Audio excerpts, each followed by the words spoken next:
Trooper Skottie Foster refilled her coffee and gave the counterman a nod, headed back out to her vehicle.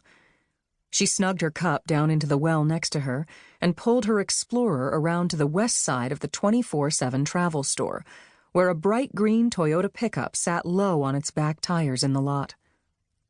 She filled out a tow report form on the computer mounted between the Explorer's seats and pulled up OpenFox, the software used by the department to run tag checks. She stepped out and approached the vehicle on the driver's side. Thanksgiving was 3 days away, and the sky was flat and gray. Dizzy snowflakes eddied about, but there was no breeze, and she was sweating under her heavy uniform jacket. Skottie had been with the Kansas Highway Patrol for nearly 6 months, transferred in from Illinois. She'd grown up in Kansas, had left at the first opportunity, started her career and a family in Chicago. Now she was back, living in her mother's house and hoping for a fresh start, for a stable environment for her daughter, for some distance from everything that had recently gone wrong in her life.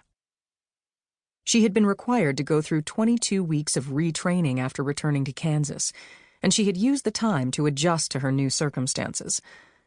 Back on active duty, she had been surprised to discover she was one of only a handful of female troopers in western Kansas, and one of 3 African Americans. But despite the usual stumbling blocks that came with any new position, she had encountered very little hostility or disrespect. She was tall, 5 feet 9 inches, and slim, with skin the exact shade and color of her eyes. She kept her carefully braided hair pulled back low against her neck so that she could position her hat properly when regulations demanded that she appear in full uniform. She had been watching the Toyota for 2 days as she made her rounds and had seen no one approach it. The wheel wells were crusted with rust, and the paint had peeled off along one side, leaving a dappled surface like a bruise. There was a toolbox tucked up under the back window in the bed of the truck, big and heavy, long enough to hide a body inside. She peered through the window to make sure the cab was empty. The driver's side door was unlocked, and she pulled it open, releasing a heavy odor of must and disuse.